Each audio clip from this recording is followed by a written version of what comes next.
31 minutos, 7:31 en las Islas Canarias y comenzamos nuestra tertulia de hoy.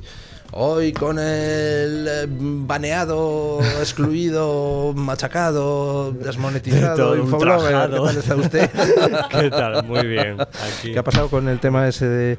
¿Le han monetizado de nuevo o no? Hoy tengo que volver a pedir la monetización, justo hoy. Así que voy a ir a rezar esta Pero si los de YouTube han dicho que iban a dejar de censurar a las cuentas de derecha. Bueno, lo que han dicho es que iban a dejar volver a toda la gente que fue censurada en la época del COVID por desinformación médica y todo eso, pero a la gente que, como yo, todavía no ha dicho nada. Así que crucemos los dedos para que vuelva otra vez bueno, la normalidad. Por lo pronto van a pagar 24,5 millones de dólares a Trump por haberle baneado de las redes. Wow. Pues han llegado a un acuerdo con Trump, 24,5 millones de dólares en concepto de indemnización que Trump va a utilizar en construir en la Casa Blanca ese salón de baile que quiere hacer. ¿Dónde ha puesto los cuadros con el No, eso es la galería de presidentes. Maravilloso. Sí, donde ha puesto los cuadros de todos los presidentes y donde Biden aparece un autopen. Bueno. Doña María Jamardo, ¿qué tal está usted? Muy buenos días. Siempre es un placer tener a doña María Jamardo, que es una de las mejores periodistas de este país, es una de las mejores periodistas de ambos sexos de este país. O periodistas sea, y periodistas. periodistas. Bueno, de ambos, contra los sexos que hay ahora, yo no sé qué decirte. No, yo soy de los que piensa que hay dos. Pero si todos los días es un placer tener a doña María Jamardo, hoy con mucha más razón, porque doña María Jamardo, ya saben ustedes que, entre otras cosas, es experta en información de tribunales. Y lo de ayer es que fue una catarata. Total, una catarata. Una tromba. Yo no daba crédito. No sé, ayer saltó, por un lado, lo de Aldama, pues un poco repitiendo las cosas que ya viene diciendo, quizá con algún grado de concreción mayor sobre Zapatero, Plus Ultra, la financiación ilegal de la Internacional Socialista. Por otro lado, el asunto del informe demoledor de la UCO sobre las actividades de la asistente personal de Begoña Gómez al servicio de la cátedra, que vamos, es un informe que supongo yo que cuando lo hayan visto las defensas de Begoña Gómez y de la asistente, pues se les habrán caído los palos del sombrajo, porque es que no sé cómo pueden escapar de semejante catarata de evidencias. Por otro lado, el informe que ha mandado la Fiscalía Europea sobre los chanchullos para la concesión de contratos a Barrabés, donde intermedió Begoña Gómez. Esto es un sinvivir, es un no parar, doña María. Bueno, es que la fachosfera no descansa.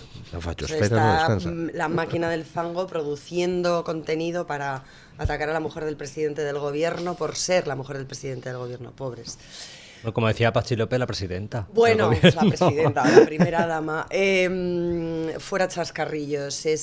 La verdad es que la causa basada en recortes de prensa contra Begoña Gómez avanza, creo que a un paso y con una serie de indicios y de evidencias que ni la propia Begoña Gómez creo que fuese consciente de que podían aflorar de las pesquisas del juez Juan Carlos Peinado.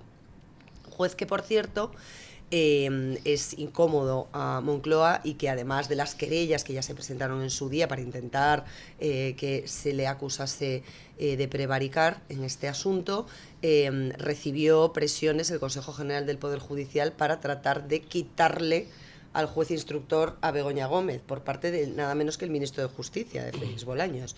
Es decir, las cosas son, de las que estamos hablando, palabras mayores. Con respecto a la acción de la justicia, efectivamente, tenemos que recordar, porque es tan amplia la causa, que a Begoña Gómez se le abre una investigación penal en la que se le imputan presuntamente 2 delitos iniciales, que son tráfico de influencias y corrupción en los negocios, ¿vale? Ahí es de donde cuelgan, digamos, los contratos de Barrabés, las cartas de recomendación que ella aportó a esos contratos públicos y que ahora hemos sabido que se utilizaron como un criterio subjetivo que favoreció que Barrabés sacase mejor puntuación que el resto de quienes aspiraban a esas licitaciones sin que este criterio estuviera previsto antes de que presentasen las ofertas.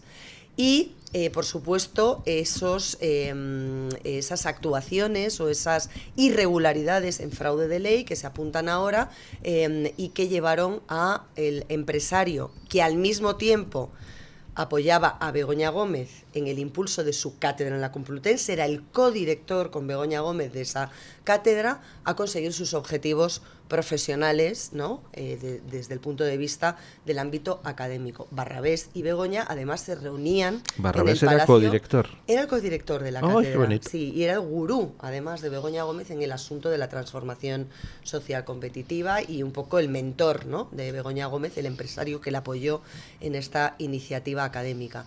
Y se reunían en Moncloa para hablar de asuntos que tenían que ver con el aspecto profesional, con los negocios particulares de Begoña Gómez.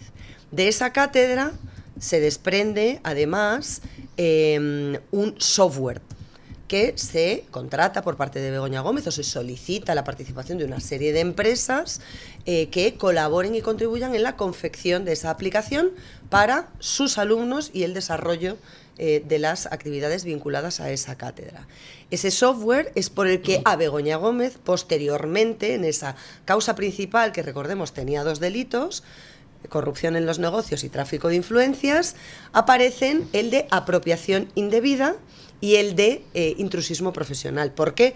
Porque ella fue la que licitó las condiciones técnicas para la confección de ese software sin tener la cualificación necesaria y además, a posteriori, cuando ya estuvo fabricado y a pesar de que estaba previsto para utilizarle solo en ese contexto de la Complutense y de esa cátedra, ella lo publicitaba en una web y trataba de hacer o de rentabilizarlo después, posteriormente, cuando a ella no le había costado nada. Además, no era de su titularidad, era un proyecto que se había fabricado o que se había producido para un fin muy concreto, que era ese asunto del centro académico de la Universidad Complutense.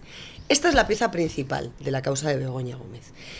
Pero hete aquí que cuando se empieza a ver cómo se gesta, cómo se germina ese proyecto del software, alguien detecta, hazte oír en este caso, que los correos que se enviaban a las empresas para proponerle la participación, por ejemplo, a Google a nivel tecnológico, o a Indra a nivel tecnológico, o a Telefónica a nivel tecnológico para implicarse en ese software, quien aparece como interlocutora constante en las empresas es Cristina Álvarez, la asistente de Begoña Gómez. Asistente que ella dice que le ayudaba puntualmente en alguna cosilla, pero que esos favores puntuales hoy sabemos que son más de 16 o de 15 empresas contactadas por Cristina Álvarez, empresas algunas del IBEX 35, empresas que tenían, por lo tanto, intereses y que, por lo tanto, querían mantener una relación o quizás ser bien vistas o estar bien consideradas por parte del presidente del gobierno y del gobierno en pleno, que tienen capacidad regulatoria, que intervienen en algunos de los asuntos mollares de este tipo de empresas. Bueno, pues Cristina Álvarez aparece en esas comunicaciones pidiendo financiación, agradeciendo a los patrocinadores su colaboración o incluso enviando convenios suscritos con esas empresas y la Universidad Complutense de Madrid como intermediaria y solicitando cambios y adendas en esos convenios de colaboración. Y ahí es donde se abre esa pieza separada con el quinto delito de malversación de caudales públicos. Entonces, con estos mimbres, ayer tenemos que en la parte que afecta a la, digamos, cabecera de la causa, a la corrupción en los negocios y el tráfico de influencias, hay un informe, por cierto, de un organismo independiente dentro del Ministerio de Hacienda, que parece que María Jesús Montero desconocía que existía, que dice, oiga, es que todos estos contratos que se adjudicaron al señor que ayudó a Begoña Gómez en su cátedra, al señor Juan Carlos Barrabés, se han cometido en fraude de ley. Hay una serie de criterios que se han valorado en detrimento y en purga de otros candidatos, y es más, no solo se han adulterado presuntamente esas licitaciones para darle más puntos a Barrabés desde un punto de vista subjetivo, sino que después se eliminaron metadatos para evitar el rastro, para que no dejase huella esa presunta maniobra. Aquí todo el mundo relacionado con el PSOE elimina cosas, que si las llamadas es un modus telefónicas, operandi. que si los metadatos. El fiscal general del Estado, recordemos la asesora de Moncloa que borró el asunto de Lobato, también vinculado con la filtración de los datos del novio de Ayuso.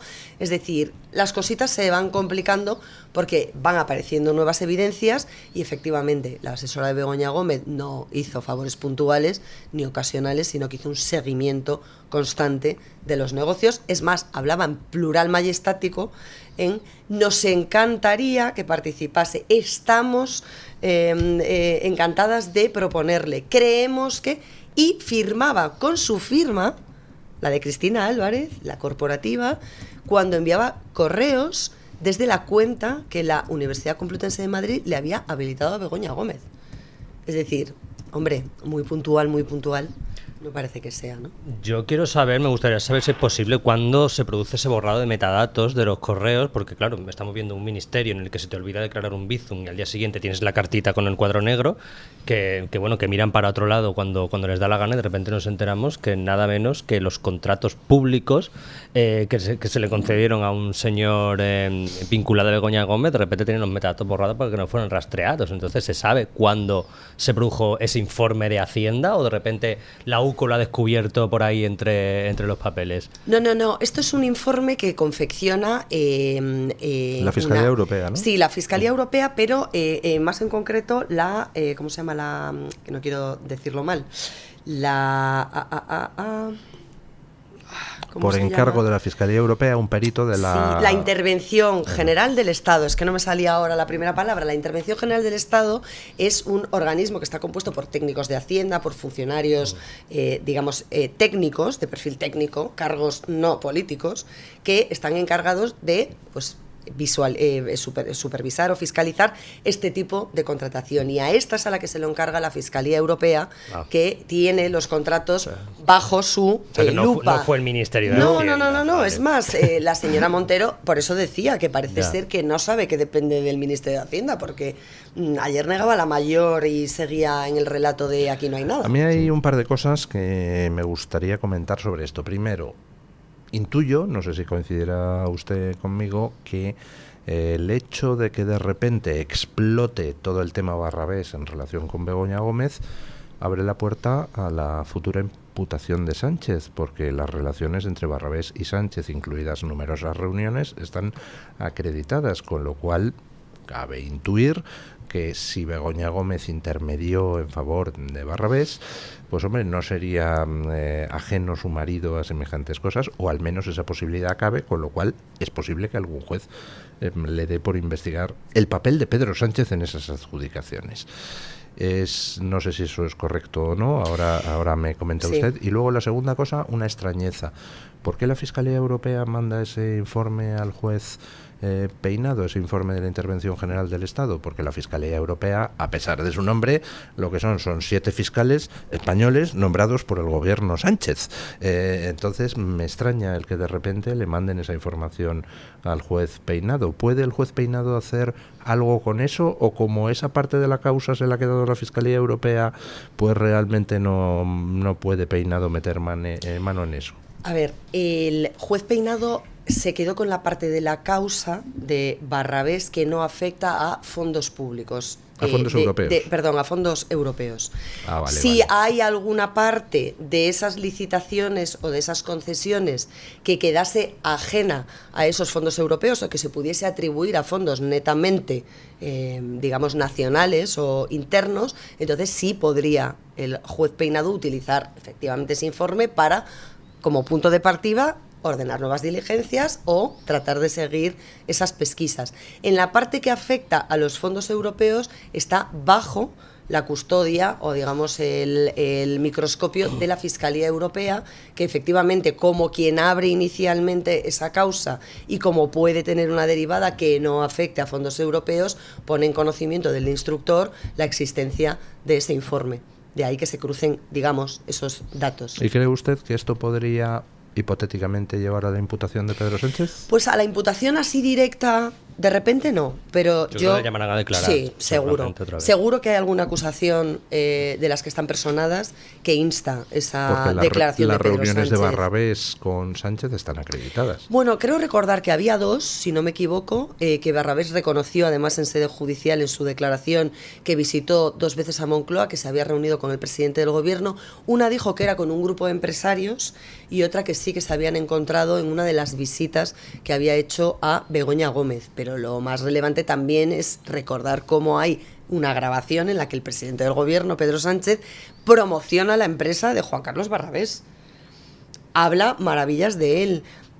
Lo presenta como un gran empresario en la zona de influencia que era Aragón, en una visita que Pedro Sánchez hizo en un momento determinado pues a aquella zona, y donde lo planteó como el gran empresario hecho a sí mismo, que de la nada había hecho un gran imperio, que empezó... Eso me recuerda al artículo de Pedro Sánchez sobre Koldo, donde la llamaba el último Aizkolari del socialismo navarro. Ahora no son nadie, ¿no? Y bueno, también otra de las cosas que ha salido estos días es lo del hermano de Pedro Sánchez, ¿no? Escondido en la Moncloa sin móvil. Estuvo 4 meses sin teléfono móvil para que no le geolocalizaran, ¿no? Como el capítulo no sé si lo viste, de Los Simpson, cuando Bart Simpson tiene un hermano mutante que le guardan en el sótano con sobras de pescado para que no le localicen. O sea, es alucinante. Luego los youtubers son los que se van a Andorra de Bueno, eso es alucinante. A mí eso sí que me gustaría. Tienes toda la razón. Sí, o sea, claro. Quiero decir, se ha demonizado a gente que ha hecho su fortuna con su trabajo de forma legal, de forma privada, porque la mayoría de los youtubers, influencers y demás, instagramers, da igual, los expertos en redes sociales que se han hecho virales, que son sobre todo gente joven y demás, se ha ido a tributar a Andorra porque aquí era insoportable y se les ha demonizado diciendo que eran unos malos patriotas, que se iban con el dinero. ¿Y el hermano de Sánchez?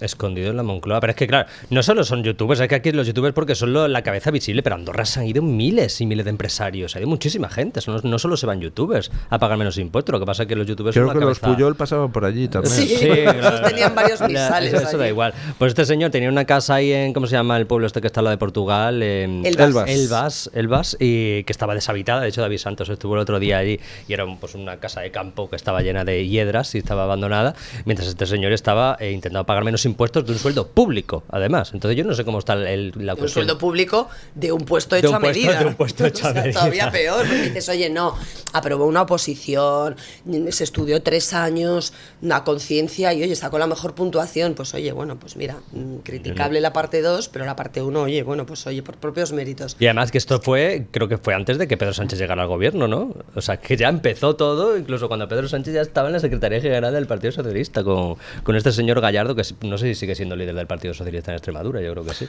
Sí, ahí sigue. Sí. Y vamos, y no es aforado porque el tribunal le ha dicho, ¿pero dónde va? Eso ha sido, de verdad. O sea, pero tenía que salirse con la suya, o sea, sí. quitando 4 o 5 de en medio y por ser él.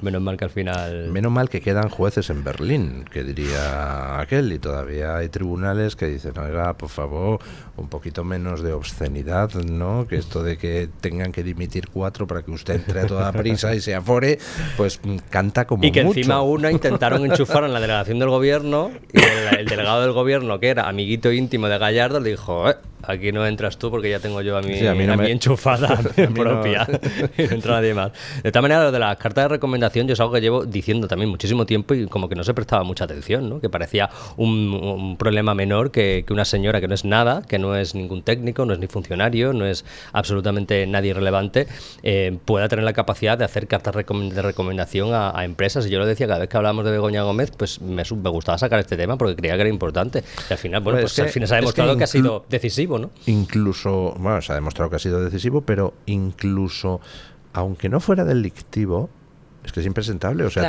tendría que dimitir Pedro Sánchez por el hecho de que su señora mande cartas de recomendación para un señor que se presenta a concursos públicos. Yo es lo que llevo diciendo tantísimo tiempo, que a mí la parte judicial, como no la controlo, me da un poco igual. A mí me importa más la parte ética y moral y política de todo este tema, porque imagínate que por lo que sea Begoña Gómez sale absuelta o archivan su caso, o que puede pasar totalmente. Sí, pero... Begoña Gómez, como cualquier otro español, aunque se empeñen en decir lo contrario, es inocente hasta que haya una sentencia firme, haya sido juzgada y un tribunal haya determinado que cometió 1, 2, 3, 4 o 5 de los delitos por los que está siendo investigada. Esto es así, y además tienes toda la razón, la causa judicial tiene unas consecuencias judiciales, pero es que luego hay unas consecuencias políticas. Evidentemente. Una ejemplaridad, un comportamiento, un tápese. Tenemos a la mujer de un presidente que se ha aprovechado de su posición como esposa para beneficiar, en este caso, a los contratos públicos que hacía el gobierno. Y aunque eso fuera ilegal, es como cuando tú troceas un contrato o lo sacas por 19.999 euros para tener que sacarlo al concurso. ¿Es legal? Sí, es legal, pero es ético, es asqueroso. Es asqueroso para poder dárselo a dedo a tu amigo. Pues esto es más o menos lo mismo. O sea, tú estás haciendo una serie de prácticas que, aunque sean legales, éticamente son reprochables, y solo con eso ya es suficiente para que el presidente, por lo menos, dé explicaciones o dimita directamente, porque por mucho menos en otros países se ha dimitido. En otros países se ha dimitido por plagiar una tesis. Este hombre llegó plagiando una tesis y luego todo lo que ha venido, la catarata de casos de corrupción detrás. ¿Usted cree que podríamos hacer un concurso periodístico, yo qué sé, donde diéramos algún regalo, una cena o algo al periodista que pueda sacar una noticia que diga: localizado un concurso público de la etapa Sánchez que no tenía ninguna irregularidad?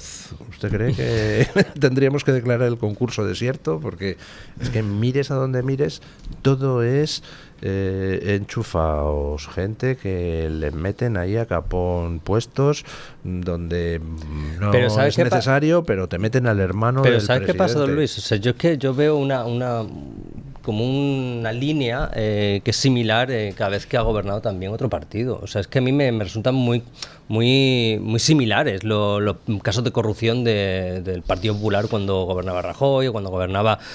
No sé, quizás tienen diferencias, pero uno más escandaloso que otro, pero... Sí, yo creo que hay una diferencia fundamental. Es decir, con el PP en el gobierno también ha habido chorizos, también ha hado choriceo. Pero hay una diferencia de grado, es decir, los del PP, sí, los del PP son unos pringados, cogen y le pillan, y además como decía no Rufián, saben corrupción defenderse. Deluxe y corrupción cutre. Lo del Partido Socialista es que son auténticos profesionales, claro. O sea, es una mafia organizada.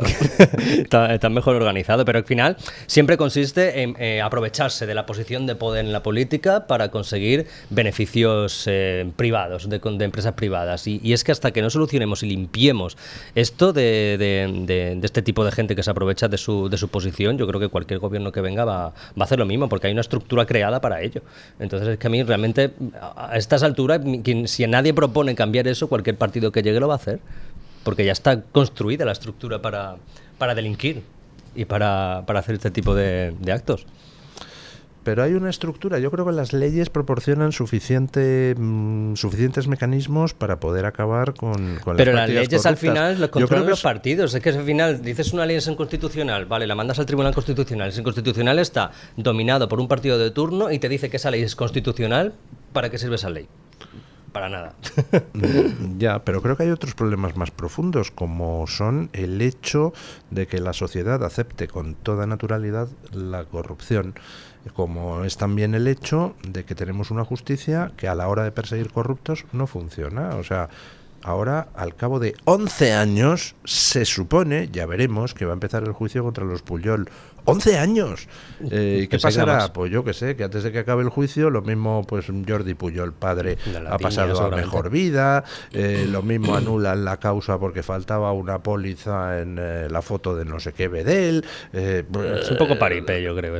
Entonces, cuando se lanza el mensaje de que la corrupción política nunca tiene castigo o nunca tiene castigo suficiente, pues entonces la gente acepta con naturalidad, primero, que los políticos roben, y segundo, que también ellos en su vida personal pues vayan a buscarse los garbanzos y dicen: oiga, pues yo también, si puedo conseguir un chollito en no sé dónde, me apunto, porque total, los de arriba van a robar 200.000 veces más. O sea, sí, pero es que el de abajo le van a pillar y el de arriba no. O sea, que se atreva el de abajo a hacer un mínimo chanchullo, aunque ya tiene Hacienda ahí pegado al culo.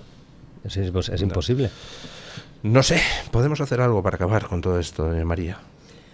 Hombre, yo creo que sí, pero que llevaría mucho tiempo. O sea, que es algo que tendríamos que hablar de generaciones y a largo plazo. Pero sería deseable, desde luego. Pues es que a mí debería ser mucho más... mira, yo siempre pongo el ejemplo de cuando mis hijos eran pequeños y me dejaban a cargo de amigos de mis hijos pequeños, ¿no? Era mucha más la responsabilidad que sentía sobre los, hijos, digamos, amigos que estaban conmigo esa tarde que con mis hijos, porque al final, pues oye, mis hijos son mi responsabilidad y si se caen, se lastiman y demás, pues bueno, pues es que me corresponde a mí, me compete a mí, pero cuando tú estás a cargo del hijo de otra persona, lo vigilas, lo cuidas, lo sigues, lo atiendes todavía con mayor, ¿no? Dedicación, porque primero no lo conoces tanto, no sabes cuál va a ser su reacción, cómo se comporta y demás, y segundo porque efectivamente tienes que responder ante un tercero si le pasa algo, ¿no? Entonces yo decía, imagínate llamar a la madre de este niño, se ha roto el brazo conmigo, que parece que eres, ¿sabes?, lo peor atendiendo, cuidando niños pequeños. Pues esto es lo mismo pero con el dinero de los demás, ¿no? Entonces, si uno tiene que ser cauteloso, tiene que respetar su dinero, tiene que ser, ¿no? Bueno, pues razonablemente pues ahorrador, no despilfarrar, no gastarse lo que no tiene y demás, con mucho mayor motivo tendrá que serlo con el dinero que no es suyo, ¿no? O sea, si a mí me ponen a cargo de dinero que no es mío, la capacidad de discrecionalidad o de despilfarro debería ser muchísimo menor, ¿no? Porque no es algo que me competa únicamente a mí, sino que me han encomendado, con lo cual creo que todavía es una exigencia mucho mayor, ¿no? Entonces, aquí creo que falta esa exigencia y ese valor o el respeto por lo ajeno. Por lo ajeno, que además cuesta mucho esfuerzo ganar, ¿no? Y el problema viene, yo creo que desde más atrás hay una red clientelar, efectivamente, de que los partidos al final acaban utilizando pues esos puestos, esos enchufes que... Bueno, pues oye, es un enchufe, como si el enchufe no tuviera consecuencias, ¿no? Claro. Y el enchufe tiene la consecuencia de que primero no es el mejor candidato para el puesto. Oye, si lo es no hay discusión, ¿no? No necesitaría ser enchufado. Pero si te enchufan es porque no lo eres, porque te están dando, digamos, un plus, precisamente porque de manera objetiva tú no hubieras llegado a ese puesto, ¿no? Entonces, el enchufe tiene que no es el mejor candidato para desempeñar ese puesto de los posibles, y segundo, que además estás pagando con dinero público a una persona que no es la mejor para desarrollar ese trabajo. Entonces, al final, eso que genera una dependencia de quien te hace el favor.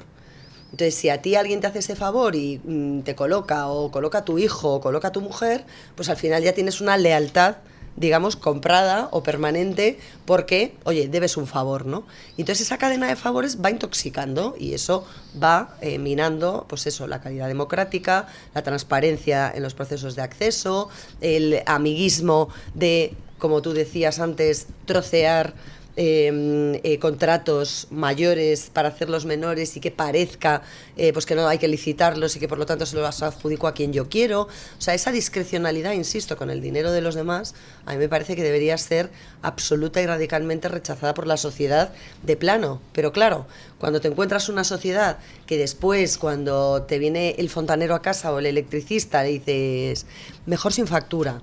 Pues claro, al final te das cuenta de que es parte, ¿no?, de una mecánica poco deseable y en la que si todos fuéramos muy exigentes en nuestra parcela particular, seguramente el conjunto sería mucho mejor. Pero ¿no? seguramente ese fontanero que hace la factura seguramente sería exigente consigo mismo si viera el ejemplo arriba. Ah, por supuesto, eso, desde luego. Eso seguro, porque estoy seguro que esa persona lo hace precisamente porque dice, que como ha dicho don Luis, si este no tiene consecuencias de lo que le da la gana, ¿por qué coño voy a pagar yo ningún impuesto? Entonces, al final, la sociedad es la culpable de votar a unos partidos, de votar a partidos como si fueran equipos de fútbol, realmente. O sea, es que les da igual los casos de corrupción que tengan. Ahora, de repente, el Partido Popular va el primero en las encuestas, un partido que bueno, cuando estaba cuando ha gobernado también tuvo sus casos de corrupción, y de repente este partido es en el que va a confiar la gente mayoritariamente para que solucione y limpie las instituciones, que es lo mismo que decía Pedro Sánchez antes de llegar. Tenemos que limpiar las instituciones, y cuando nos enteremos que ni PP ni PSOE pueden limpiar ninguna institución,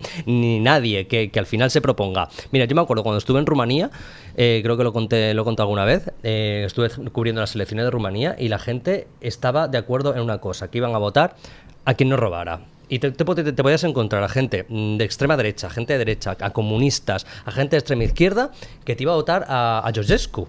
O sea, es que les daba igual quién fuera. Algunos ni conocían a Georgescu, simplemente sabían que era el único que no había robado, porque todo el mundo que había pasado por allí se había llenado las manos. Y entonces habían confiado en él. ¿Qué pasó? Que se lo quitaron de en medio y votaron al otro.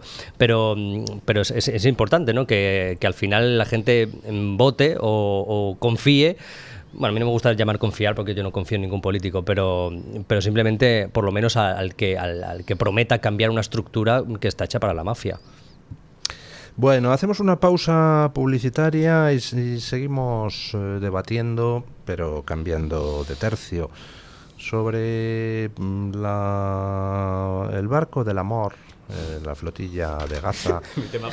Que no sé en qué estado va a quedar la flotilla después de que ayer supiéramos que Trump ha conseguido el respaldo de todos los países árabes, incluidas Turquía y Qatar, para el plan de paz que han pactado Trump y Netanyahu para Gaza. Pausa publicitaria y vamos a ello.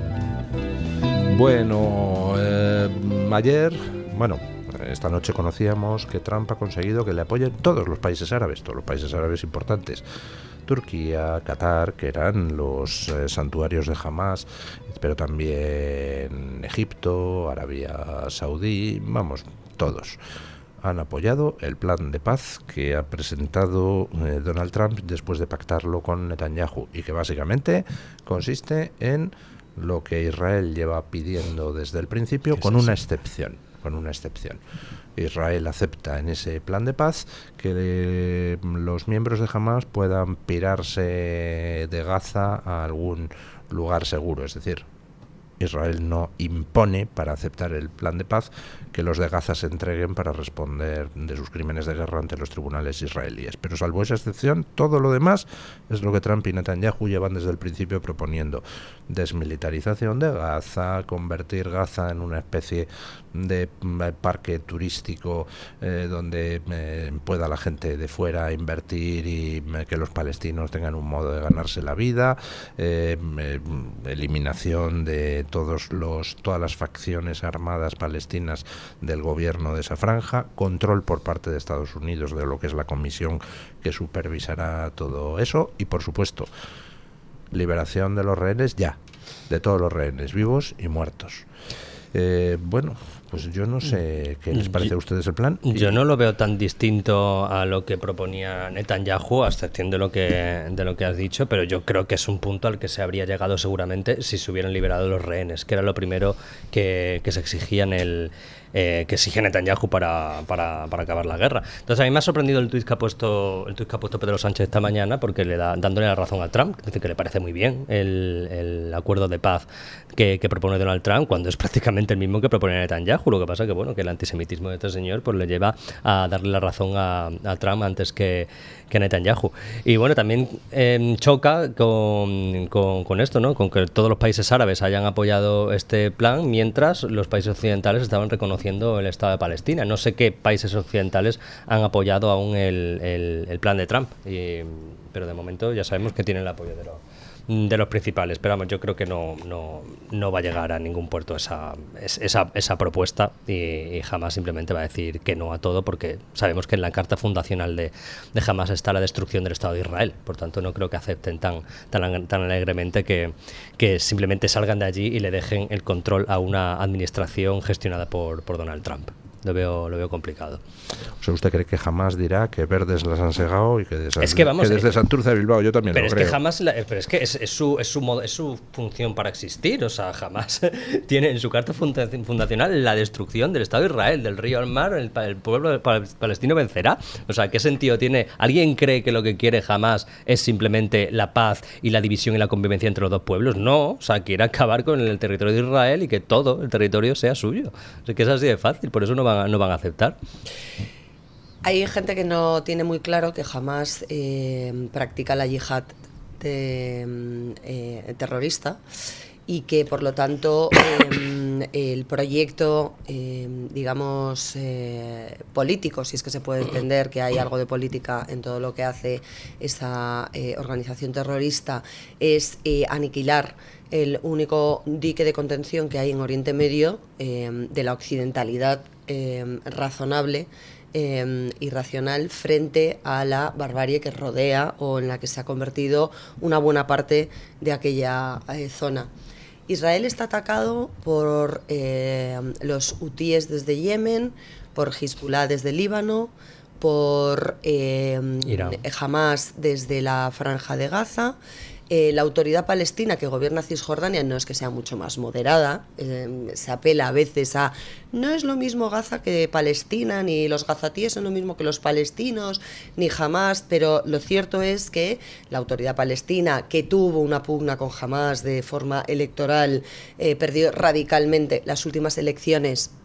No voy a decir democráticas ni libres ni limpias que se celebraron en territorio palestino frente a Hamas, que era mucho más radical como facción, lo que no significa que la autoridad palestina no sea radical.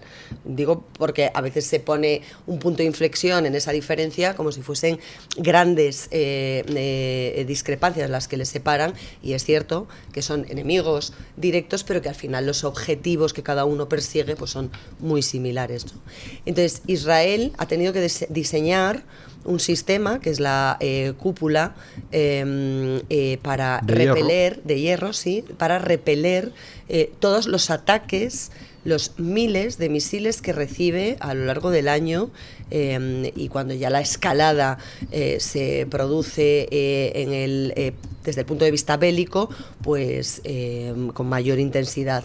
Los israelíes que viven en las zonas más digamos, atacadas o amenazadas por estos grupos terroristas que tratan de expulsarlos, de exterminarlos, tienen interiorizado y además tienen en sus casas refugios, búnkeres, para protegerse y para aislarse cuando hay esta escalada de misiles o de ataques desde todos estos frentes. Y detrás de todo esto hay una potencia que es liderada o que está liderada por un régimen de ayatolás que lo que ha ido es minando la libertad que en los años 60 disfrutaba la población iraní para convertirla en otro reducto más del yihadismo extremo que impone la ley sharia, que desprecia a las mujeres, que las tortura, las persigue o las hace desaparecer si se atreven a desafiar el régimen que impone que cubran su pelo, por ejemplo, en espacios públicos sin opción ni sin elección, por mucho que se empeñen aquí desde España las amigas de las de la flotilla en decir que el uso del hijab o del burka es una elección personal y libre de ciertas mujeres, y que además tiene una alianza estratégica, Irán, con la Rusia de Putin, que en este momento invade Ucrania. Entonces hay una discrepancia evidente entre aquellos que piden a Rusia que cese las hostilidades, los ataques y la invasión de Ucrania, y al mismo tiempo enarbolan la bandera palestina como causa legítima para atacar a Israel. En definitiva, aquí lo que estamos viviendo es un plano o una pugna geoestratégica muy relevante en la que Israel incomoda a aquellos que quieren implantar, a diferencia de los miembros de la Liga Árabe, que ahora han respaldado y avalado ese plan, ¿no?, de paz para la guerra de Gaza, que son los que les interesa dinamitar la estructura, insisto, de lo único de Occidente, del único dique de contención que hay en la zona de Oriente Medio. Por eso, aquellos que están en un proceso, a pesar de ser autocracias y teocracias, aperturistas hacia Occidente, que se han empeñado en financiar ligas de fútbol que saben que es un deporte tremendamente consumido en Occidente, que han organizado mundiales de fútbol y que no quieren saber nada de los gazatíes, por cierto, ni como refugiados, ni como huidos de conflicto bélico, ni nada que se le parezca, pues se han alineado con ese bloque occidental en el que no está Pedro Sánchez, ni está España, ni está ninguno de los iluminados de esa flotilla presuntamente financiada por el terrorismo de Hamas, ¿no? Entonces, claro, uno cuando ve quién está a un lado de las propuestas y quién está a otro, pues hombre, se da cuenta dónde deberíamos estar, ¿no? Solo viendo quién y cómo está gestionando esta cuestión. Yo creo que esta propuesta de acuerdo de paz, de cese de la violencia, pone frente al espejo a aquellos que no han movido un dedo para que acabe el conflicto y que lo único que pretenden es que el atacado, es decir, Israel, se pliegue ante su agresor y no exija ni la más mínima reparación, ni la liberación de los rehenes, ni la deposición de las armas, es decir, que ceda el chantaje del terrorismo. ¿Sabes lo que me está resultando especialmente satisfactorio hoy? Ver cómo de repente se hace público que Trump cuenta con el apoyo de todos los países árabes para el plan de paz, y todavía están saliendo Pedro Sánchez y Ursula von der Leyen y Keir Starmer. Muy bien ese plan de paz, pero recordamos que la solución de 2 estados se han quedado completamente fuera de juego, y entonces ahora intentan sacar la cabeza diciendo háganme casito. No, pero 2 estados sí, además, yo no sé si son conscientes esta gente de lo que significa reconocer un estado. Jurídica, políticamente, geoestratégicamente, creo que no son conscientes de 2 estados, como si esto fuera, tengo un bollo de pan y lo reparto a la mitad, salomónico, entre un muchacho y otro muchacho, ¿no? O sea, esto no va así. Tiene que haber cesión de territorios, etcétera. Tiene que haber una serie de acuerdos y, sobre todo, teniendo en cuenta cuáles son los antecedentes de esta zona y cuáles son los antecedentes que tú apuntabas de Hamas sobre el exterminio de Israel, el proyecto político que pretende el yihadismo low cost que suponen los gazatíes dentro de la estructura, ¿no?, del yihadismo global. Es decir, oiga, cuando Egipto tiene un muro altísimo que impide a los gazatíes entrar en su país y son hermanos cultural y religiosamente, a lo mejor deberíamos plantearnos cuál es la razón que ha llevado a Egipto a tomar esa decisión. Por ejemplo. O son también unos fascistas de extrema derecha, sionistas. O sea, a lo mejor habría que hacerse las preguntas concretas. Vamos con la flotilla, porque la flotilla es inenarrable. O sea, una operación constante de propaganda contra Israel, donde, como tampoco nadie les hace demasiado caso, entonces pues van yendo de cala en cala, pasándoselo estupendamente. Además, no se crean ustedes que cogen y recalan en sitios inmundos. No, a Mykonos, a Formentera, en fin, bueno, ya que uno va a hacer la yihad, al menos pasarlo un poco bien por el camino. Bueno, follones dentro de la flotilla, con Greta Thunberg siendo expulsada del buque insignia, y entonces la mandan a segunda clase, yo creo. Luego resulta que parte de los que se habían subido en Túnez a la flotilla dicen, pero ¿qué es esto? Dice, esto está lleno de homosexuales. Dice, nosotros no vamos a desembarcar en Gaza con homosexuales, y se van de la flotilla. Y ahora pues ya la flotilla se acerca a su objetivo. Por supuesto, Israel no les va a dejar entrar allí, y se ha producido además un llamamiento curioso, porque algunos familiares de víctimas de los asesinados en el pogromo del 7 de octubre están amenazando con coger ellos barcos civiles para ir a enfrentarse con la flotilla de Gaza, de tal manera que ni siquiera a lo mejor tendría que intervenir el ejército, la marina israelí. Bueno, a mí todo este esperpento, es que reconozco que si no fuera tan indignante lo que hacen, me estaría partiendo la caja todo el día. Bueno, yo me estoy partiendo la caja todo el día igualmente. Mira, yo voy siguiendo de vez en cuando en la flotilla, sabes que hay una página web donde se puede seguir por dónde va la flotilla, y lleva como 4 días la línea parada cerca de Mykonos. O sea, como que no han querido seguirlo, para que la gente... Se lo están pasando bien, ¿no? No sabemos si han llegado a Mykonos porque se ha quedado ahí la señal GPS, no avanza, a pesar de que ya han pasado las islas griegas, pero por lo visto no quieren saber. Está la isla de Mykonos aquí y la línea se acaba aquí. Entonces no sabemos si han llegado. Pero yo lo dije desde el mismo día que salieron, digo que no van a llegar, evidentemente no van a llegar a Gaza, porque están intentando entrar en unas aguas bloqueadas, unas aguas que son de combate, que tienen un bloqueo naval. Ellos lo saben desde el principio, esas aguas están bloqueadas desde hace 20 años y no pueden entrar. Y bueno, y la excusa que han dado muchos es que quieren escenificar la ruptura del bloqueo naval. Digo, claro, va a significar la ruptura con 4 veleritos y 3 fragatas en las que lleváis haciendo paradas técnicas y pegándose un crucero padre durante 2 meses. Yo creo que Cristóbal Colón tardó menos en llegar a Cuba de lo que está tardando esta gente en llegar a Gaza. Yo no lo entiendo, pero claro, si vas de vacaciones es normal. Pero tendrían que dar las gracias, ¿no? Porque es que encima en las vacaciones que están pegando, pues luego les van a devolver de vuelta gratis.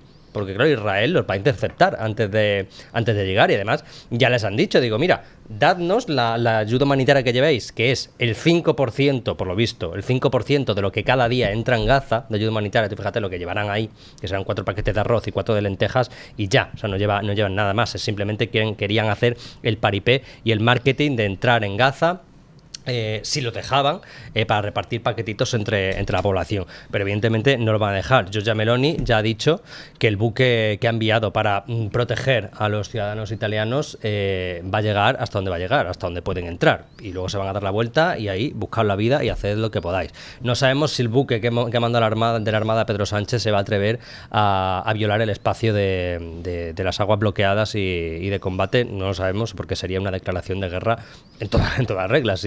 Si un buque de la Armada Española se atreve a entrar ahí. Pero Giorgia Meloni ya les ha dicho claramente que, mira, ¿tienes no sé cuántos kilos de ayuda? Vale, déjamela en Chipre, que hay un corredor humanitario, y de Chipre a Gaza te la llevamos en horas. No quieren porque quieren la publicidad y el marketing de que los detengan, que es lo que va a pasar. De hecho, ya lo han anunciado ayer, que tienen noticias de que el Israel ya está a punto de interceptarlos y de detenerlos y de secuestrarlos. Ha dicho que nos van a secuestrar. Coño, les importa un secuestro que todavía no se ha producido, pero no hablan de los secuestros que sí se han producido y los cuales niegan, porque es que también niegan las violaciones, niegan los actos de tortura del propio grupo terrorista. Y claro, y luego tenemos a esta señora que dice que la Barbie Gaza, que dice que es un bulo, ¿no? Todo esto de las violaciones, y que hubo chicas que se sintieron feas porque no las hicieron nada, y bueno, y no pasa absolutamente nada, ¿no?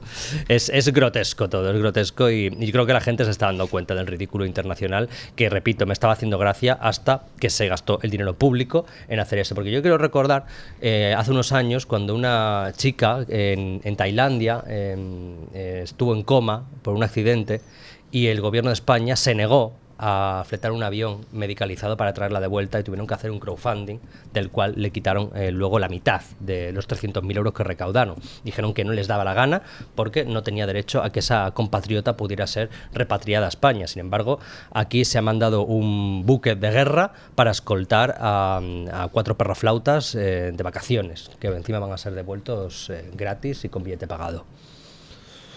En fin, ¿usted cree que deberíamos pedir que nos den un barquito para nosotros también poder hacer turismo gratis por el Mediterráneo con alguna, no sé, con la excusa de alguna causa real o supuesta, como, yo qué sé, contra la extinción de las tortugas barbudas del Ártico o algo por el estilo? Bueno, a mí es que hay tantos frentes abiertos. Yo clamo contra un presidente del gobierno que, sin que nadie le haya pedido la asistencia de la Armada, porque no hay ningún peligro real para esta gente que voluntariamente ha querido, en una iniciativa privada, irse a hacer o a sus andanzas con una causa que ni es justa, ni tiene ningún recorrido humanitario, ni va a prosperar en ninguno de los sentidos en los que han planteado, y que solo tiene como objetivo justificar a sus patrocinadores las acciones de propaganda que desde que comenzó el pogromo del 7 de octubre han llevado a cabo todos los antisemitas occidentales bajo esa bandera de la causa palestina. Pues desde luego me parece repugnante que movilice a un barco de la Armada, aunque no tenga la capacidad de bélica o de armamento para hacer frente a ningún ataque. Que encima tienen cañones israelíes. Porque ya sabemos que además la poca tecnología que tiene es de origen israelí, con lo cual me parece ya una incongruencia máxima. Que el presidente del gobierno envíe a proteger esa flotilla en la que va Ada Colau, ahora encantada de ser escoltada por ese buque de la Armada, cuando hace no tanto como alcaldesa de Barcelona pedía expulsar a los militares del ejército español de un stand en una feria de defensa en Barcelona, y que curiosamente tuvo tantos problemas burocráticos, tantos problemas éticos, tantos problemas logísticos para movilizar los efectivos que hacían falta cuando ocurrió la Dana de Valencia. Me parece que es inaceptable por parte de un gobierno que se dedique a utilizar recursos públicos para propaganda de sus socios políticos y de sus propios intereses electorales. Pedro Sánchez ha perdido las dos banderas que suponían el eje, digamos, central de su política cuando llegó en la legislatura de 2018 con la moción de censura, que eran, por una parte, la regeneración democrática, es decir, vamos a acabar con toda la corrupción y demás. ¡Hala! Corrupción, ¿no quieres caldo 2 tazas?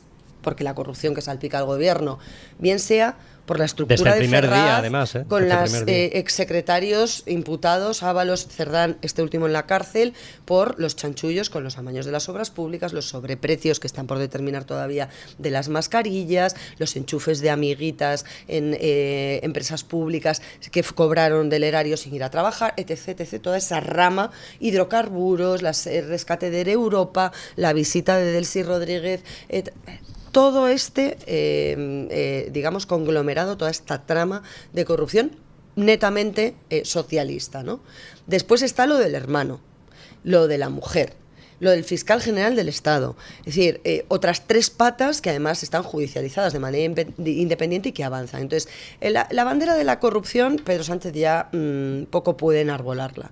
Pues la del feminismo, 3/4 de lo mismo, porque el feminismo, ley del sí es sí, ya sabemos cuáles son las consecuencias, 121 agresores sexuales y maltratadores escarcelados antes de tiempo y más de 1.200 a los que se le han rebajado las condenas que deberían haber cumplido antes de esa norma infecta, la ley trans, que ha puesto a las mujeres en una tesitura, en un escenario de discriminación absoluta frente a gente que dice sentirse mujer y que no tiene más aval que su propio criterio, sin respaldo de ningún tipo, ni médico, ni psicológico, ni de ninguna clase, ni naturaleza, legislando sentimientos, como si eso fuese base de algo jurídicamente hablando, y después lo que hemos conocido con el asunto de las pulseras antimaltrato, que me parece uno de los escándalos más repugnantes y más alarmantes de quienes tenemos al frente de las instituciones, es decir, gente incapaz, gente sectaria que es capaz de poner en riesgo la vida de los demás por su propia ideología, ¿no? Que esto es lo que estamos viviendo. Entonces, como el feminismo y como la corrupción ya no pueden ser banderas de Pedro Sánchez, porque a la vista está que ninguna de las dos ha sido capaces de cumplir con ellas, pues entonces ahora se envuelve en la bandera de la causa palestina. Ahora, con este acuerdo de paz sobre la mesa, hombre, yo a lo mejor invitaría a Pedro Sánchez a que si quiere enviar efectivos del ejército para hacer una buena obra que tenga que ver culturalmente, religiosamente con lo que es nuestra raíz como parte de Europa y como España, pues que podría enviar a lo mejor efectivos a Nigeria, donde se está produciendo un exterminio de cristianos por parte de grupos yihadistas desde el año 2008-2009, y no le oigo hablar del exterminio y de la matanza de cristianos en Nigeria, de cómo han sido secuestrados 7.200 mujeres y niños en lo que va de año, por ejemplo, por estos grupos yihadistas radicales que asesinan a todos los hombres a su paso por las poblaciones en las que están intentando aniquilar a los cristianos para imponer el Islam como religión mayoritaria. A lo mejor podríamos hablar de Nigeria, de cómo el país más poblado de África está enfrentando esta matanza y esta masacre en el silencio y en la complacencia del resto de Occidente. Bueno, vamos a hacer una pequeña pausa publicitaria, pero antes déjenme leerles una noticia que publicaba ayer el Diario de Navarra. Atacada en Pamplona la tienda Sabor a España, que lleva menos de una semana abierta. Entraron más de 20 jóvenes, me atacaron y me tiraron huevos. Esto en Pamplona. Es la normalización. Hemos dejado que ganen al final los proetarras, y los proetarras son los que dominan la escena, pues simplemente recurriendo a la violencia cuando les da la gana. Por ejemplo, cuando alguien abre un establecimiento y comete el pecado de llamarle Sabor a España. Tócate las narices, ¿no? Bueno, pausa publicitaria y seguimos. Pues estábamos fuera de micrófono teniendo una de esas conversaciones que suelen tener en estas mesas de tertulia. Yo les digo, ¿de qué queréis hablar? De lo que tú quieras, tal, este tema, ¿no? Y al final, no sé por qué, nos hemos liado a hablar de Keir Starmer, ese señor que ha batido todos los récords de impopularidad en el Reino Unido. Desde que hay registros. Desde que hay registros.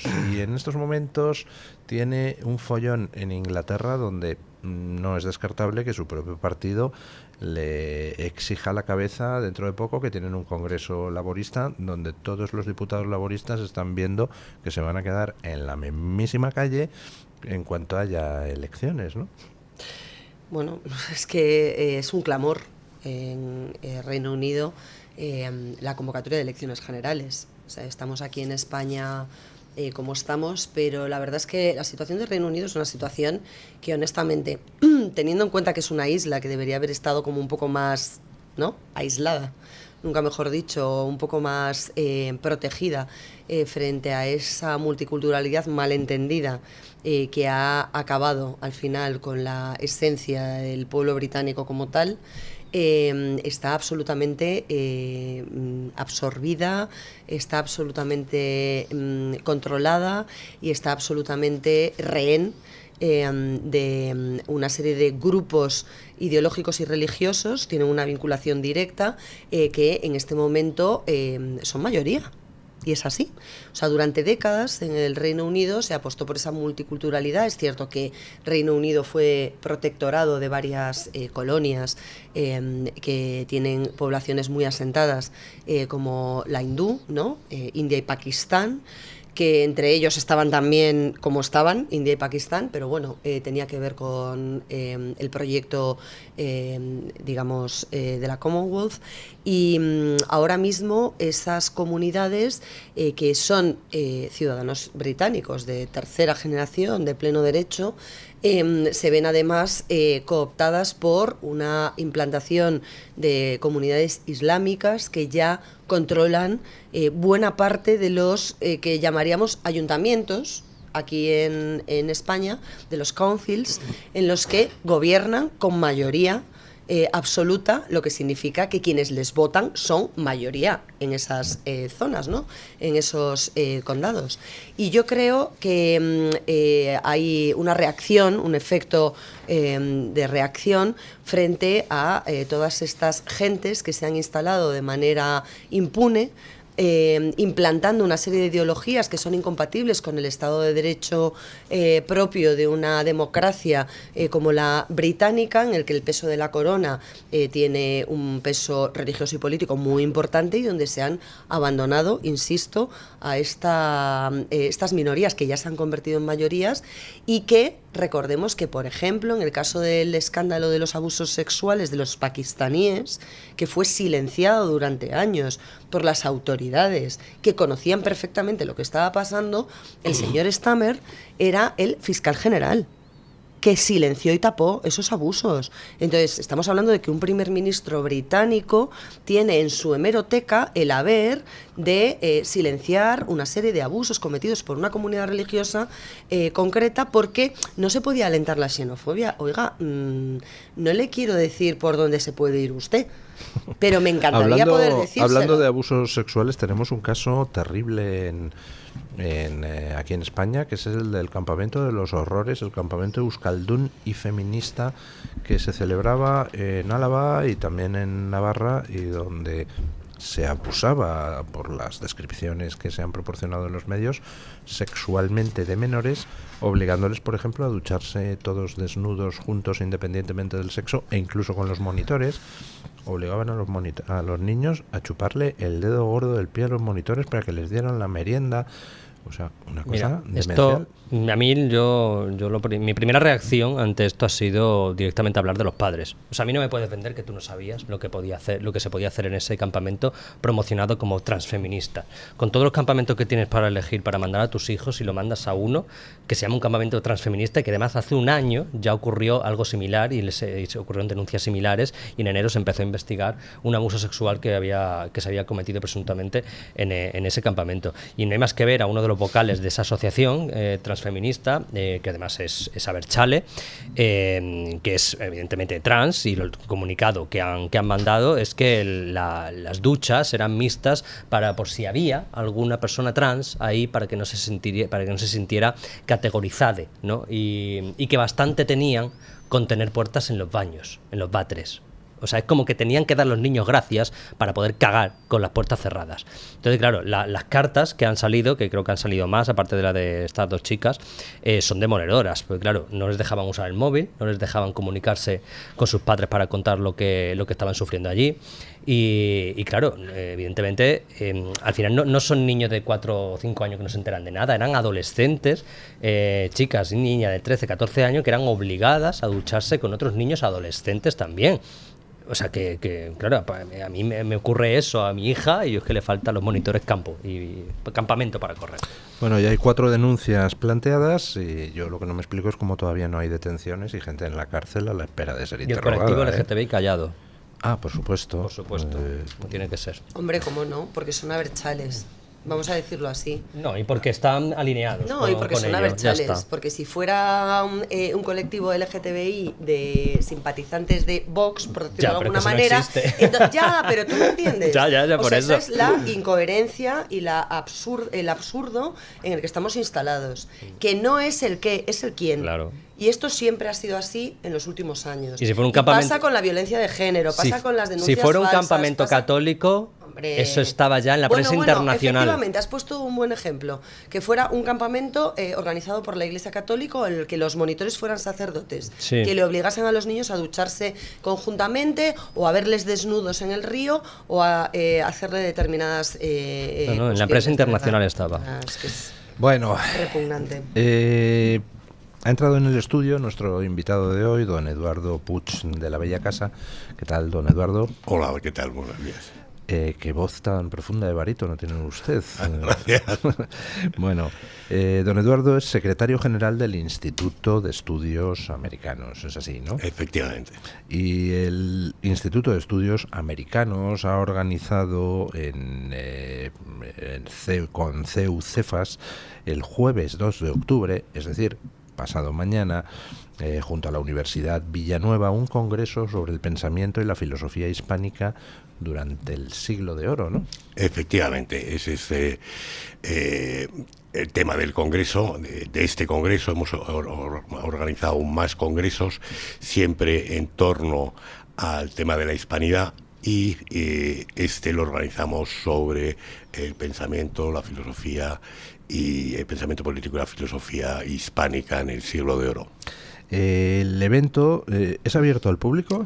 El evento es abierto al público, hay plazas limitadas según por el aforo, pero sí es abierto al público, lo organizamos en la Casa de América y todo el mundo que quiera asistir es más que bienvenido. Además se celebra en el Salón Miguel de Cervantes. ¡Qué mejor salón de la Casa de América! Por cierto, ¿la Casa de América y el Instituto de Estudios Americanos tienen relación institucional? No tenemos ninguna relación, sino que consideramos que... Tienen buenas relaciones. Efectivamente, digamos. tenemos muy buena relación y lo organizamos allí. Bueno, pues se van a reunir académicos de España, de Italia y de América para abordar las peculiaridades del pensamiento filosófico hispánico durante el Siglo de Oro. Habrá un panel introductorio sobre los antecedentes del pensamiento hispano de los siglos XV al XVII, con la participación de Juan Carlos Utrera, de la UNED, de Julio Alvear, de la Universidad del Desarrollo en Chile, y de Paolo Savarese, de la Università degli Studi di Teramo, en Italia. No sé si lo he pronunciado bien, pero me he tratado de hacerlo con el soniquete italiano. Después habrá un panel titulado Fundamentos del Pensamiento Político y Marco Jurídico, donde intervendrán Consuelo Martínez Cicluna, ya conocida por nuestra audiencia, de CEU Cefas, Mercedes Galán y Ángela Parisi, de la Universidad de Navarra, María José Valero, de la Universidad Villanueva, y José de la Puente, de la Academia Nacional de Historia del Perú. Y después, la parte más importante, habrá cóctel para todos los asistentes.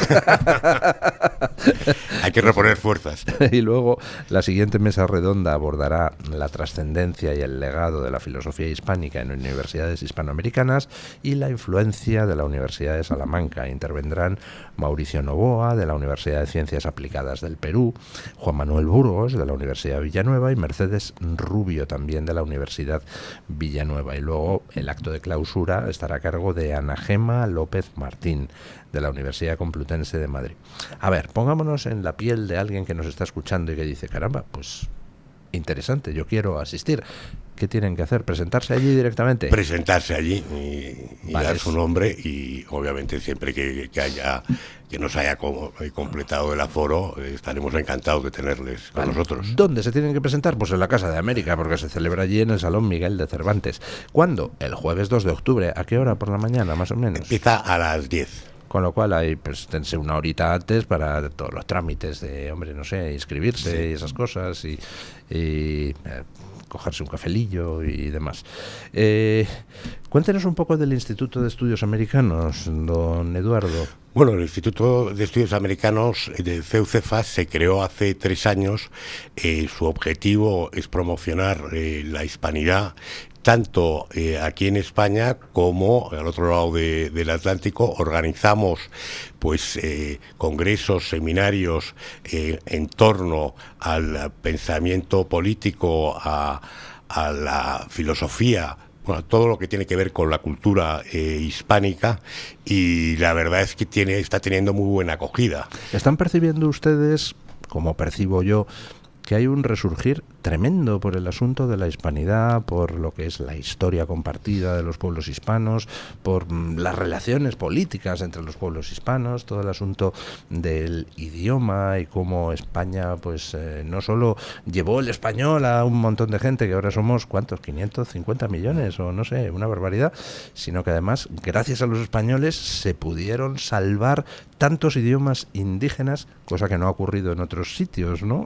Efectivamente, hombre, yo creo que hay un cierto desconocimiento de lo que fue la presencia de España en Iberoamérica, y que yo creo que la gente quiere conocer cuál fueron 3 siglos, es mucho tiempo, en el cual España hizo una labor inmensa.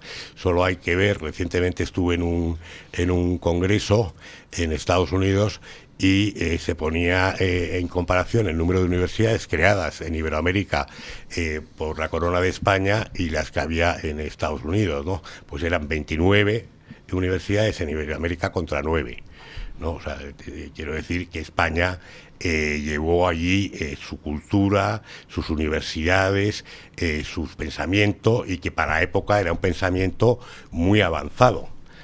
Por toda la escuela de Salamanca, en la cual se vertebran las universidades iberoamericanas, pues para la época eran punteras, ¿no? Con lo cual yo creo que hay que estar muy orgullosos del legado de España en América, y así estamos, yo creo, muchos de los españoles y también muchos de los iberoamericanos, que empiezan a conocer cuál fue la labor de España, que construyeron catedrales, construyeron carreteras, construyeron universidades, y que al final hicieron que esos países prosperaran, ¿no?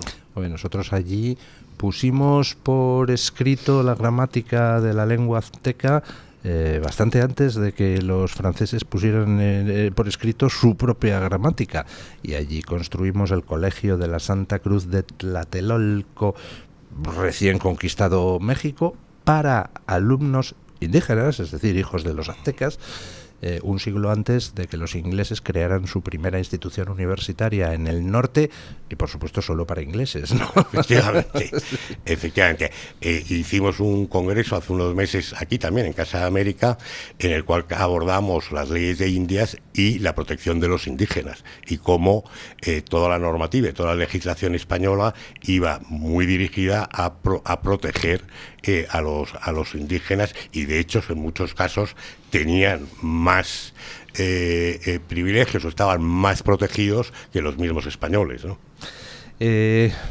Una última cuestión, don Eduardo. ¿Dónde puede uno informarse sobre el Instituto de Estudios Americanos que usted dirige y los futuros cursos o eventos que organice? Pues en nuestra web, en la web de CEUCEFAS, hay un apartado que se llama Instituto de Estudios Americanos, CEUCEFAS, y ahí viene la van agenda, a encontrar toda la información y todos los próximos seminarios que vamos a hacer durante este año, tanto aquí en España como en Iberoamérica. En noviembre hemos organizado uno en Perú para tratar del tema de la hispanidad, y durante todo el año vamos organizando seminarios y encuentros con profesores y catedráticos de ambos lados del Atlántico. ¿Hay algún gobierno hispanoamericano que particularmente se muestre colaborador, y a la inversa, hay alguno que les esté poniendo obstáculos? Yo creo que la mayoría de los gobiernos, principalmente, sobre todo en todo lo que es Colombia, Perú, Ecuador, Argentina y Chile, están orgullosos del legado hispano. Ha habido controversias, como todos sabemos, con el gobierno de México, pero bueno, nosotros nos dirigimos a la sociedad mexicana, que yo creo que sí que es consciente del pasado y de lo que hizo la corona de España en lo que antes se llamaba Nueva España, que además era casi la mitad de Estados Unidos, de los Estados Unidos actuales, ¿no? Con lo cual...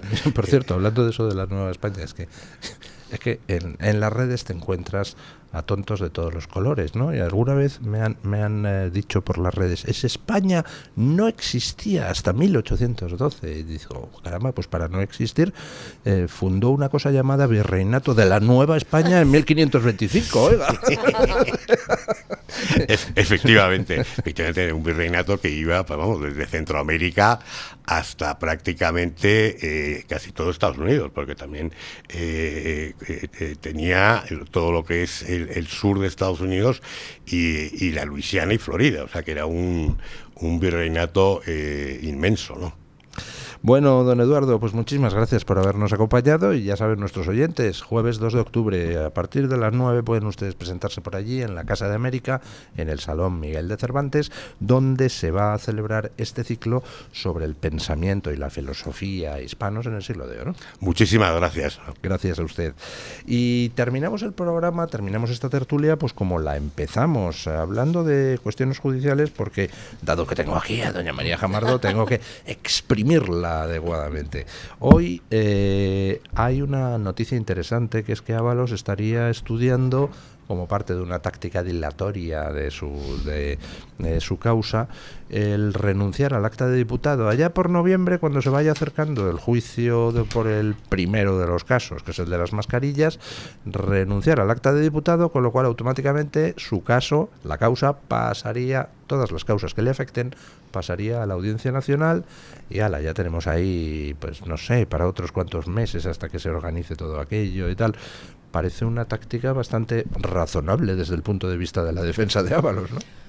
Bueno, yo creo que el señor José Luis Ábalos es consciente de que las evidencias no le son favorables, e incluso de que no son favorables esos informes patrimoniales que están pendientes de presentarse sobre su situación económica y la de su hijo mayor, que creo que es la clave de todo este asunto. El juez Leopoldo Puente, que es el magistrado del Tribunal Supremo que investiga las cuestiones relativas a la intervención de el gobierno en el reparto de ese material sanitario, cómo se adjudicaron a través de la intermediación del comisionista Víctor de Aldama una serie de contratos de emergencia para proporcionar trajes de protección, mascarillas y otros elementos durante pandemia, no fueron todo lo adecuados que deberían haber sido, incluso en una situación excepcional como era el estado de alarma, donde los procedimientos ordinarios estaban suspendidos. Creo que el señor José Luis Ábalos ha valorado muy bien su continuidad como diputado al margen de la expulsión de los socialistas, que creyeron que podía ser un cortafuegos para evitar las pesquisas sobre financiación ilegal que afectan a Ferraz, y no conscientes de lo que se les venía encima, llegaron a un segundo cortafuegos, que era el señor Santos Cerdán.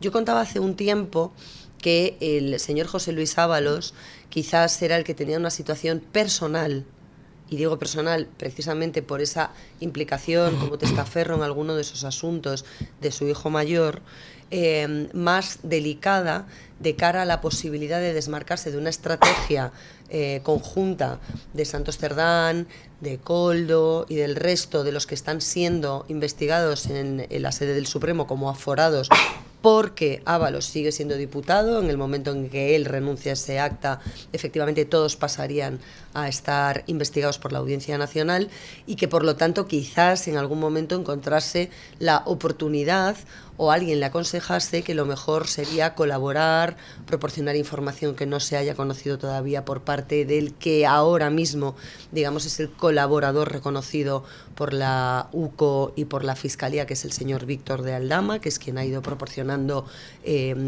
información, datos, ¿no?, sobre lo que se cocía en el Partido Socialista y en el Gobierno.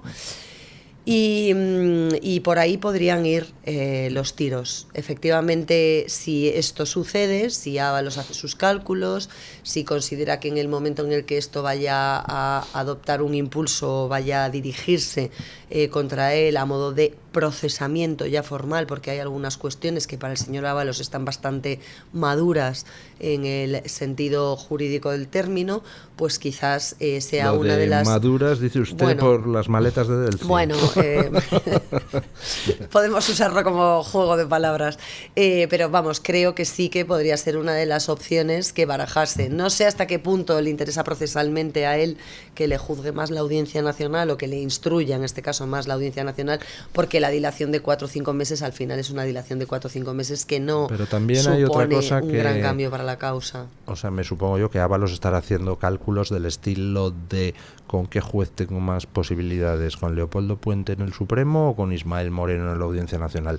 En un Estado de Derecho no debería poderse uno hacer estas preguntas, pero por desgracia en España sí, ¿no? Para el señor Ábalos tiene una instancia más luego, no tiene respuesta. Es decir, o sea, yo creo que no tiene respuesta, porque tanto Ismael Moreno como Leopoldo Puente, lamentablemente para el señor Ábalos y para el resto de los investigados, son dos magistrados sin tacha. Es decir, de hecho, el señor Leopoldo Puente, si podemos encajarle ideológicamente en algún segmento, es un juez de izquierdas. Es decir, o sea, no tiene ninguna animadversión, ¿no?, ni responde a ese criterio del lawfare de la derecha judicial, de los fachas togados de los que hablan habitualmente desde el Gobierno y sus terminales mediáticas y sus socios de legislatura. Y el señor Ismael Moreno, de verdad, desde que llegó a la Audiencia Nacional, es uno de los magistrados que yo conozco más estancos en lo que se refiere a las instrucciones judiciales y más rigurosos en el ejercicio de su profesión, con lo cual no sé si saldría ganando realmente el señor Ábalos. Ábalos, yo creo que lo más sencillo es que colaboraras con la Fiscalía de una vez, ¿no? ¡Canta, Ábalos! No canta nadie, hombre. Canta, Gigi, canta. Bueno, en fin, usted si no quiere aparecer... puede hacernos un pronóstico tan optimista de los suyos como, por ejemplo, ninguno va a pisar la cárcel. Ya sabes que yo no soy de pronósticos optimistas, al final se los contagio siempre. Pero tendrá que reconocer que al menos uno ha pisado la cárcel, que es Cerdán. Bueno, pero está en cárcel preventiva, tampoco está condenado. Ábalos sí, yo creo que Ábalos llegará en algún momento a estar condenado, porque las evidencias son demasiado... Vamos, es evidente todo, pero la que evidentemente no va a pisar la cárcel nunca es Begoña Gómez, estoy convencido. El fiscal general tampoco, y Pedro Sánchez, por desgracia, tampoco. Yo espero que algún día les salpique más mierda en la cara y tengan que salir huyendo a República Dominicana, que por lo menos nos libraremos de ellos, aunque no acaben en la cárcel. Lo que pasa es que lo de República Dominicana yo no tengo tan seguro de que sea que sea un destino, porque con República Dominicana hay acuerdo de extradición. Bueno, la bueno, única las manera de Bermudas, donde evitarlo sea, me da igual. sería tener doble nacionalidad. Si eres nacional de República Dominicana, pues a lo mejor no te extraditan. Yo creo que sería mejor ir a China o a Japón. Con Japón creo que no tenemos acuerdo de Oye, extradición. pues mira, pues Japón también es bonito, ¿eh? También se lo pueden pasar bien. Mira, a lo mejor Kaori Matsumoto les puede abrir ahí la Anda, cuñada de, mire, la anda, conexión, es verdad. que es japonesa. Se puede ir el cuñado y la cuñada también. Bueno, doña Carmen Carbonell, cuéntenos usted qué es lo que dicen los oyentes. Lo que dicen los oyentes respecto a la moneda única, al euro. ¿Por qué? Porque hoy les preguntábamos algo relacionado con lo que lanzábamos ayer. Ayer les preguntábamos por la Unión Europea. Llevábamos 40 años en la Unión Europea. Si había sido bueno o malo, pues para la mayoría de nuestros oyentes ha sido algo negativo. Concretamente hoy, la pregunta era la siguiente. Hace 23 años que 12 países de la Unión Europea, entre ellos España, comenzamos a usar las primeras monedas de euro. Pasado este tiempo, ¿cómo valora la adopción del euro como moneda común? Y dábamos 4 opciones: muy positiva, positiva, negativa y muy negativa. ¿Qué votarían ustedes? ¿Qué les parece el euro? Yo diría que negativa, por no ser muy traumática, pero vamos. Positiva, negativa, muy negativa son las opciones. No. ¿Es muy positiva, positiva, negativa o muy negativa? Muy negativa. Muy Está muy negativa la negativo. opción. ¿Por qué? ¿Podrían razonar esa negatividad? Hombre, hay que ver más que los precios, como los precios, lo que ha ocurrido con los precios desde el que el euro ha llegado y lo que ha ocurrido con los sueldos.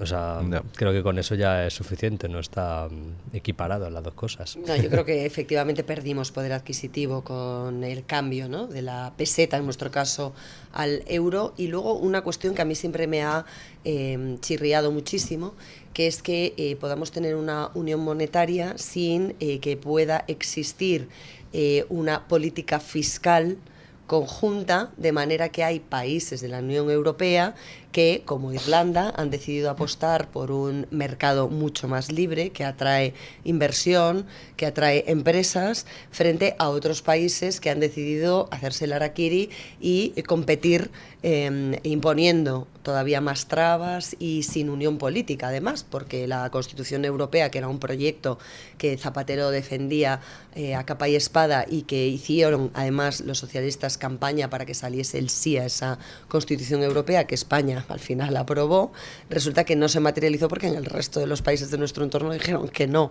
a esa norma, ¿no?, a esa Carta Magna comunitaria. Bueno, creo que es una incongruencia. Bueno, ¿y qué ha votado la gente? Pues don Luis, la cosa está un poco oscura para nuestra audiencia. El 40% dice que muy negativa y el 30% dice que negativa. Solo hay un 24% que dice que es positiva y un 6% que dice que es muy positiva. En ese 6% de muy positiva probablemente haya votado doña Leticia Ortiz, que como usted recordará es la que se encargó en Televisión Española de hacer una serie de programas invitando a la audiencia a que se adaptara al euro en aquel entonces. O sea que fíjese usted No recordaba yo lo que ha llovido Pero desde aquel momento. Me sorprende esa negatividad. Yo pensaba que iba a ganar positivo más muy positivo, pues no. También, pero la gente yo creo que ha visto, ¿no?, lo que ha pasado cuando pasó lo del famoso redondeo, y al final el redondeo se convirtió en una superesfera y al final esto no ha parado de subir mientras Pues, los sueldos siguen estancados. De hecho, es una de las razones que señala Infoblogger y que es la más comentada, por así decirlo, por la audiencia. Hay quien dice que hay cosas positivas y negativas, por ejemplo, José Manuel Quesada, que dice que es positivo por la comodidad de usar una única moneda en gran parte de Europa y porque aporta muchísima estabilidad.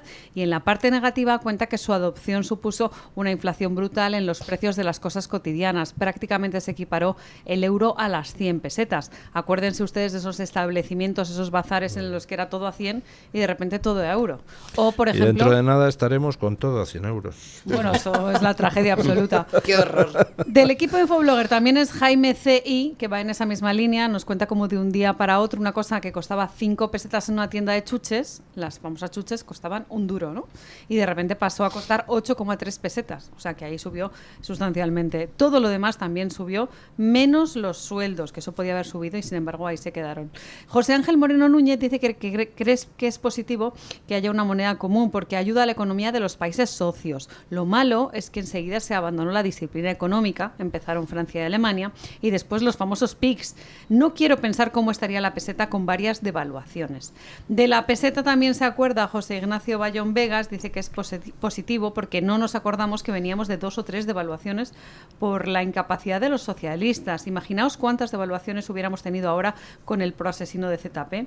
Y Begoña Abades dice que desde entonces que nos están timando con esto del euro, que la cosa sube y que al final lo que nos suben son las nóminas, que es lo importante para que se equipare los índices de precio al consumo, el famoso IPC, con lo que cada uno ingresa en su cuenta todos los meses. Muchísimas gracias, doña Carmen Carbonell, gracias a los oyentes que han participado, muchas gracias a nuestro, espero que hoy remonetizado, don Isaac voy a rezar, Parejo. voy a la iglesia ahora. Sígale en su canal de YouTube. Doña María Jamardo, muchísimas gracias por estar aquí e ilustrarnos una vez más sobre temas jurídicos. Gracias. Síganla en el debate, donde da una información, pues en fin, sin posible parangón. Y ponemos punto final a la tertulia con nuestro amigo don Paco Linares, que hoy nos viene a decir que la obscenidad política aumenta por momentos. Buenos días, don Paco. Muy buenas, don Luis del Pino. Gracias. La indignidad, la poca vergüenza, cada día es más frecuente. Hoy quiero comentar un escrito del doctor en medicina, don Juan Manuel Jiménez Muñoz. Trataré de hacerles un resumen. Don Manuel nos recuerda que durante 5 años, de 2005 a 2009, María Jesús Montero era la consejera de Salud en Andalucía. Actualmente es ministra de Hacienda y vicepresidente con Sánchez. Por aquellos años, don Manuel Jiménez Muñoz era directivo del Distrito Sanitario de Málaga. Y cuenta él que varias veces al año los directivos sanitarios de Andalucía viajaba él también, a Sevilla para que María Jesús Montero, entonces algo más cuerda, pero igual de retorcida, nos explicaran las tropelías que debíamos cometer en nuestras respectivas provincias para desmantelar la atención primaria y ahorrar un dinero público que se invertiría, según ella, en otros menesteres necesarios.